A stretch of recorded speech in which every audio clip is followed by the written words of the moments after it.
How can I make sense of life? It's a big question, isn't it? How are we supposed to make sense of the world around us? Is there any meaning to any of this? And if there is, how can I know? I think most people, when we're honest, we instinctively know there is more to life than meets the eye. Yes, there is all this life, there is all this creation, all this universe, but what's making it tick? What's keeping it going? What else is there that I can't see? I think most people have had experiences that lead us to believe that there is something more to this world, more meaning and reality than that which first meets the eye, something unseen, something spiritual. But if it's unseen, how can I get hold of it? How can I experience this life beyond the veil? How can we get this unseen knowledge, this unseen life that will help us to understand ourselves, the world, and our own dreams and desires? I don't know if you've noticed, but more and more people are becoming disenchanted with our materialistic world. And people are looking for answers, often in dangerous places. Going to people who claim to offer insight into the beyond and who claim to speak to spirits. What have I told you? That these people who want this, they're not actually crazy. They're recognizing that there is a bigger reality and that there are limitations to us and that we need somebody to come and show us how to live. We need someone to open the divine mysteries of the universe to us. But they are looking in the wrong place, in a dangerous place, because this world is indeed filled with spirits. We thought a bit about this week, didn't we, as we had our talk on Halloween and All Souls Day. But there is only one person who can make sense of your life. One person who can open up your mind to understand the world. One person who can show you how to live real human life. And that is Jesus. Jesus. In these verses that we've read this morning, Paul holds up the Lord Jesus Christ before us and, as it were, shouts, "Here! Here is all you will ever need to know about life, the universe, and everything. Here is the will of God made known. Here you will find the knowledge and power and purpose to live a life that is forgiven, righteous, worthy, fruitful, and pleasing to God." So often people see the Lord Jesus Christ as someone who lived 2,000 years ago, way in the past, somebody who was limited to that particular time and place. Even some Christians think and speak of him as if he was locked into that period of history 2,000 years ago. We maybe just sometimes think of him as, the solution to these otherworldly problems, these otherworldly questions about heaven and hell, but not of immediate relevance to who I am and how I live today. But Jesus crosses the ages. As we will see, he is the eternal God, the firstborn, there at the beginning, and he'll be there at the end.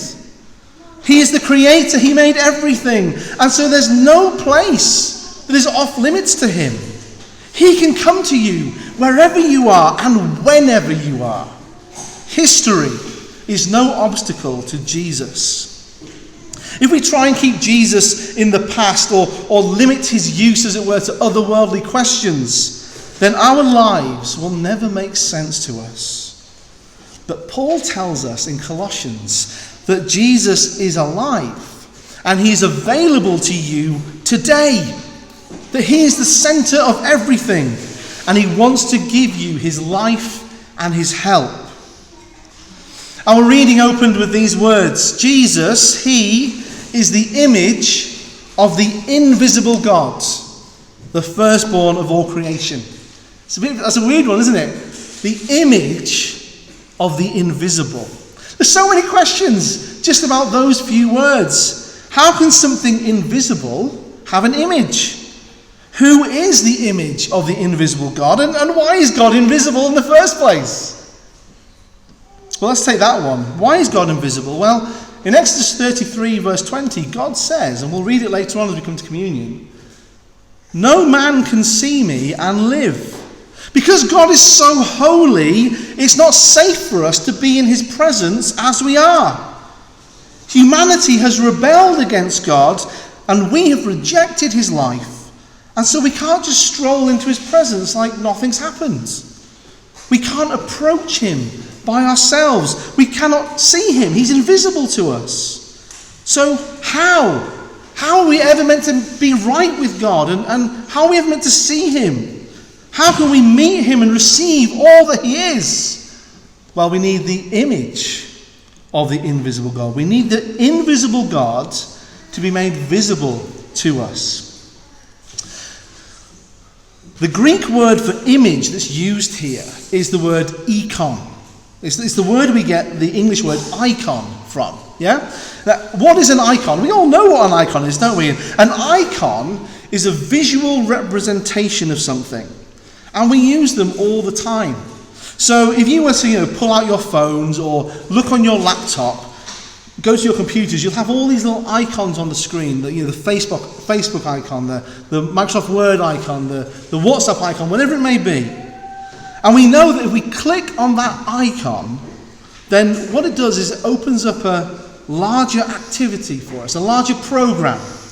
The icon is this gateway into a larger experience. And the icon expresses the heart of what it represents. In the same way, Jesus is the icon of the invisible God. He represents, he opens up to us the fullness of God and all that he is. But Jesus is more than just a shortcut to something bigger.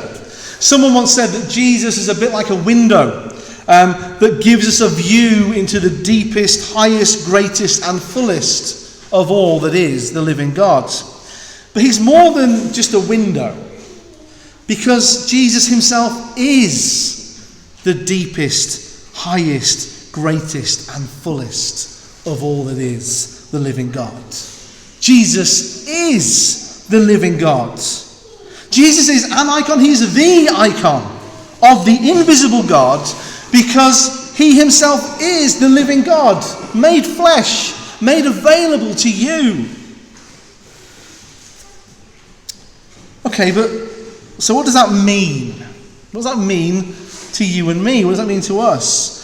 What is this reality that Jesus opens up for us? Well, Paul continues. He says, he is the firstborn of all creation.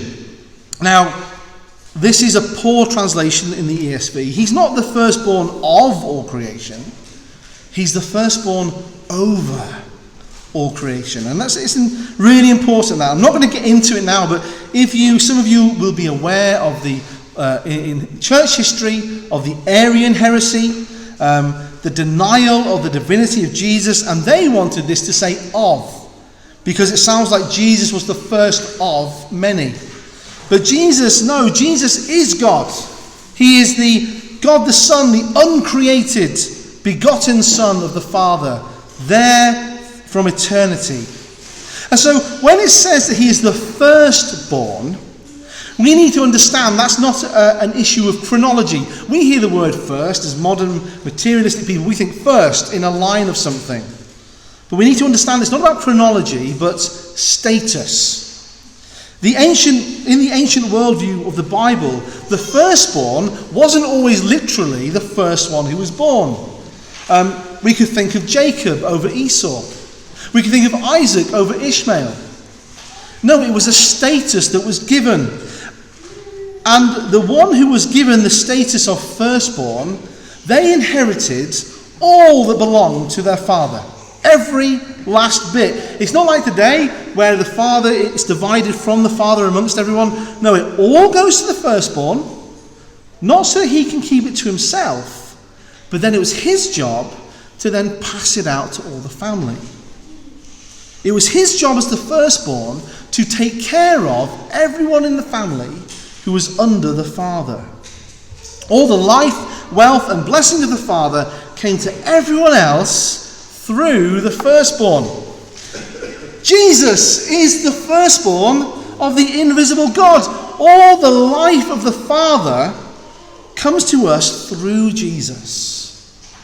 This image of the Father. If we want to know God, if we want to receive his life and blessing, we need to go through Jesus. He's the only way, the only person who brings us to God.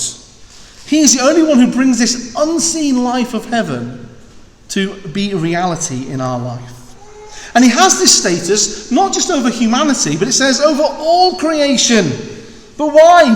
Why does Jesus have this status over all creation? Well, because, verse 16, it was made by him, it was made through him, and it was made for him. And this is why only Jesus can make sense of the world. I don't know if you've ever had a tailor-made suit. I haven't. I usually get mine from Matalan or Asda. But if you've ever had a tailor-made suit, then it's only made for you, isn't it?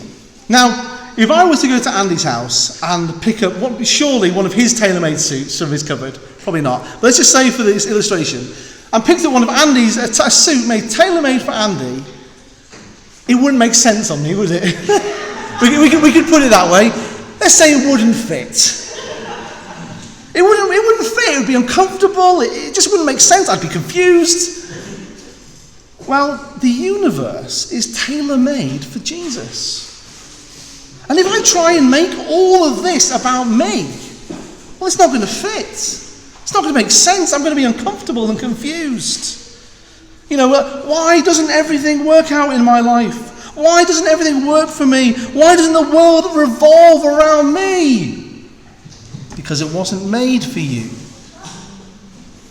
Likewise, if we try and kind of use a materialistic or scientific or atheistic or humanistic worldview and try and shove it into everything and try and use that to explain the universe,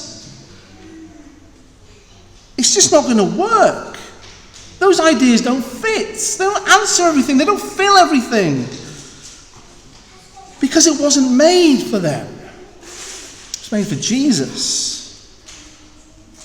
And you might think, Jesus, selfish, all of this made for him? Yeah, but because he's the firstborn. It's all for him. It all comes to him. But he doesn't hold tight to it. He goes, right, now I'm going to give it all to you. So it fits him. It makes sense with him. And then he makes sense of it for us. He shares it with us. Verse 17, he is before all things, and in him all things hold together. That's an amazing thought. Just think about that for a moment. As Christians, we can be very tempted to think of creation in what we call a very deistic way. As if creation was this one-time event. It happened, it's in the past, it's done. But that's not the way the Bible talks about it. The universe isn't clockwork. The Bible doesn't portray the Lord as somebody who kind of winds up the universe and then sets it going and it leaves it to tick over by itself. No, we get this language, don't we, that every child is knit together, woven together as a direct creative action of the living God. All the plants and the crops, each year they're created over and over again by the living God. So, boys and girls, when you're at school or you're doing a project at home and you are told to plant a seed and to watch it grow, you're not observing science or biology as if this seed could grow by itself. You are watching an act of creation. You are watching God at work. Yeah, sure, of course. Science is wonderful because it in some level explains, helps us to see how God does it. And it's amazing, isn't it? But it's Jesus who does it. In him, all things hold together. He is the divine Logos. The way I like to think of it, he's the operating system of the universe. You've got a computer, It's not going to work unless you put an operating system in it. Something that makes it all work and make sense. He is the operating system of the universe, the one who fills the creation with his life, sustaining all things day by day, moment by moment. We might think, wow, Doug, that sounds great. All this universe belongs to Jesus. But the big question is, how do I connect with it? How do I connect with him? How can I make sense of the world if it's all there available in Jesus? How do I connect? Well, the answer is church. Church. Verse 18, Jesus is the head of the body, the church. So we thought of him as like the head of a family and the firstborn. Here we get this one, he's the head of a body. What does your head do for your body? Sometimes it might feel not a lot, actually. But it does, doesn't it? It directs your body. Your head directs your body. It sees for your body. It hears for your body. It speaks for your body. Your head surveys the world around you and understands what's going on for your body and tells your body what to do and where to step and how to reach so that you stay safe. Your toe has no idea where it is. It has some sense, doesn't it? A toe has some sense, some feeling, but a toe doesn't understand it's in a shoe or where it is in the world. Like when you stub your toe, all your toe knows is, ow! I was really sore. And it's not until you look down and go, oh, that was the coffee table, that there's context given to that pain and it makes sense of it. In the same way, we have no idea what's going on. We have some sense, we can kind of look at some things and understand some things about the universe, but really we're blind and we're numb. We need to be part of the church, which is connected to the head, connected to Jesus. He sees for us. He can tell us what is real, what is trustworthy, tell us what is dangerous and what to stay away from, how to be safe. And he opens up what to us is the unseen world. He makes it known to us. And so only as part of church will we begin to be able to understand ourselves and our worlds. The whole universe has been made by Jesus, through Jesus, and for Jesus. It's all of his. So why is it so messed up? It's kind of messed up, isn't it? We see the things that people do to each other. Well, it went bad. Creation went bad when humans rejected the life of God and decided to stop following him. And so now sin is a part of the creation and things have started to decay and to die. And so we might say, what's Jesus going to do about it? Because, well, it wasn't his fault. Is he just going to call it a day and walk away? Just chuck it all in the bin? No. Verse 9 tells us that for in him all the fullness of God was pleased to dwell, and through him to reconcile to himself, bring back to himself all things, making peace by the blood of his cross. In rebellion, humanity, we have walked away from Jesus. And if there's to be any hope for us, we need to be brought back to him, be brought back into the life of the firstborn. And the good news is that Jesus loves the world so much that when it goes wrong, even though he didn't make it go wrong, he's going to fix it. He's going to do everything he can to bring everything back to him. How? By the blood of his cross. We thought about this in some depth last week, didn't we? The whole creation is spoiled by sin. We are filthy with sin. And the only thing that can wash us clean is the blood of God. Jesus' blood. Paul calls it the blood of his cross. This is not mythological. It's not ideological. It's not imaginary. It's not a legal fiction. It's a cosmic reality. There was a cross in history on which the blood of God was poured out. That blood is what we need. As God's blood was spilled to make man eternal. But what about me, Doug? I mean, this all sounds incredible, but what about me? I'm such a mess. My head is confused. I don't know what I'm doing. I make so many mistakes. How could Jesus ever make sense of my life? I often feel that way. I'm such a mess. How could he possibly help me? But verse 21 tells us, and you, yes, even you, who were once alienated and hostile in mind, doing evil deeds, he is now reconciled in his body of flesh by his death, in order to present you holy and blameless and above reproach before him, if indeed you continue in the faith. This reconciliation of the universe and all things into Jesus sounds like this massive, epic thing. And it is. We might wonder, but what about little old me? I'm so small, do I matter? Am I just going to slip through the cracks? Is this all for other people? No, Paul says even you can be reconciled to God and brought into his body, the church. Even you who are, he uses his word, hostile and dead. You may have lived a life that's hostile to God, said no to him for a time in rejecting him.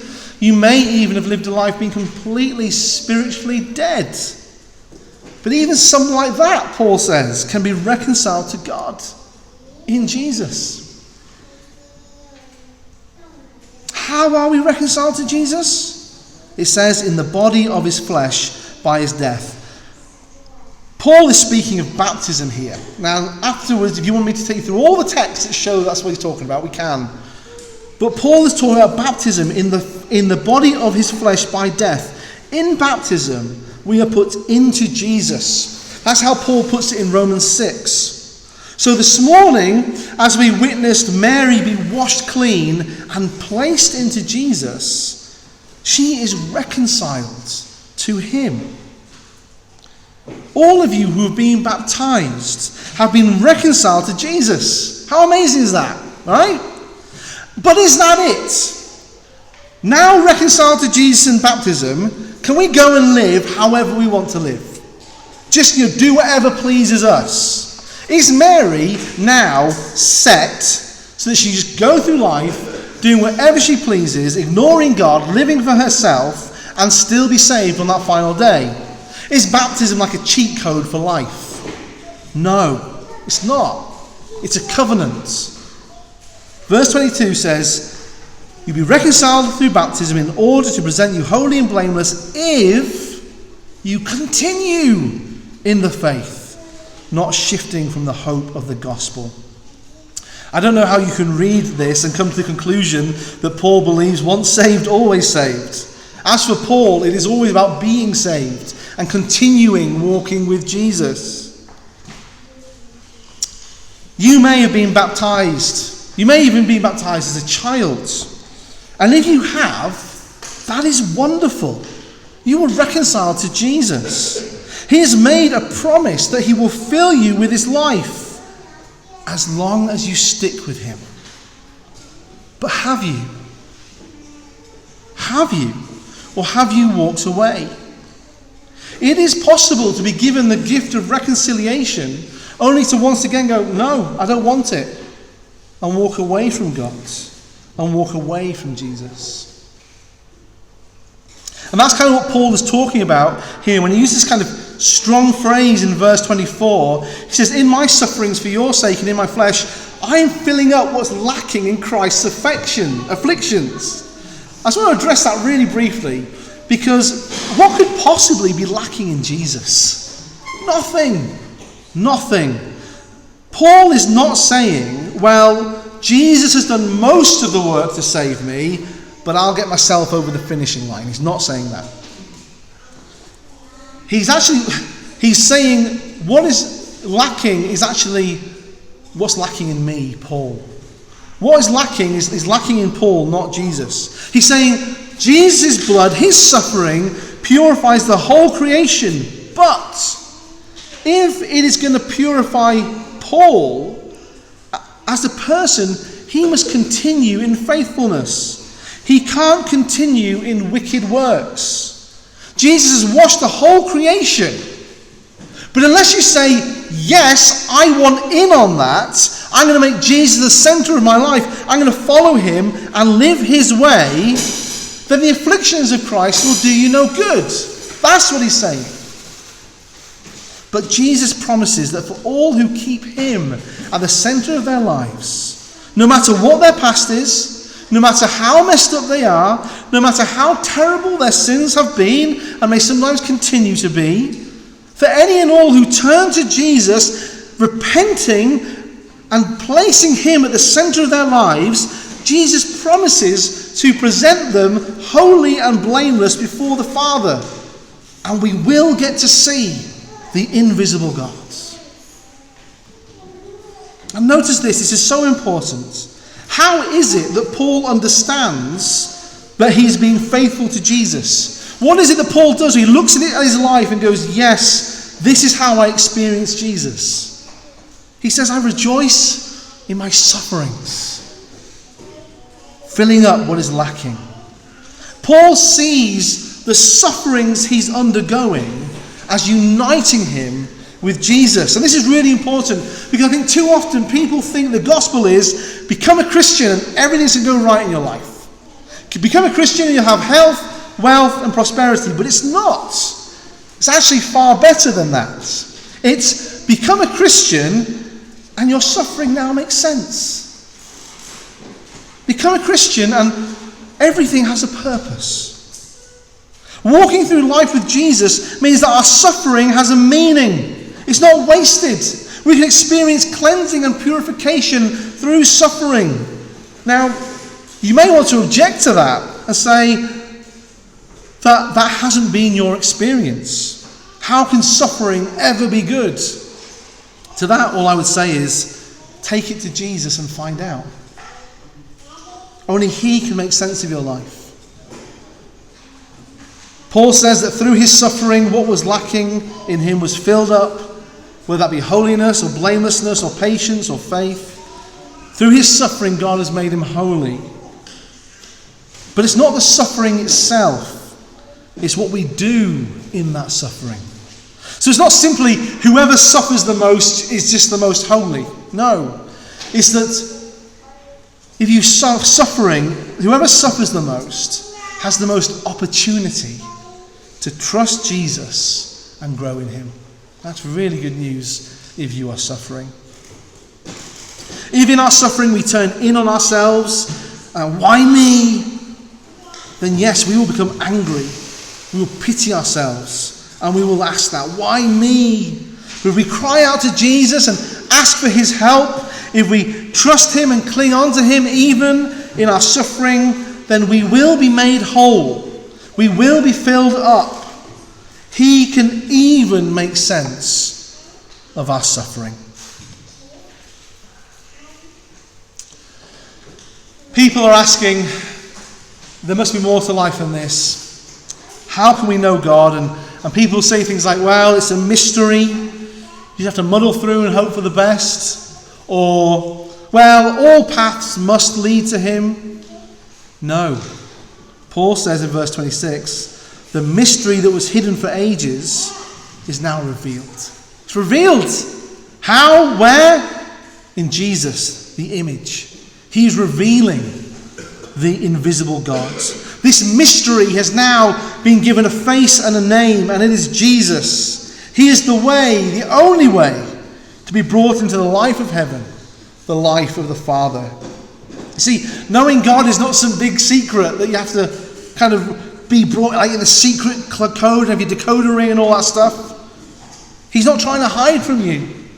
He's done everything he can to make himself known to you. He's joined us. He's become human. He's arrived in history and now he continues to speak through his church.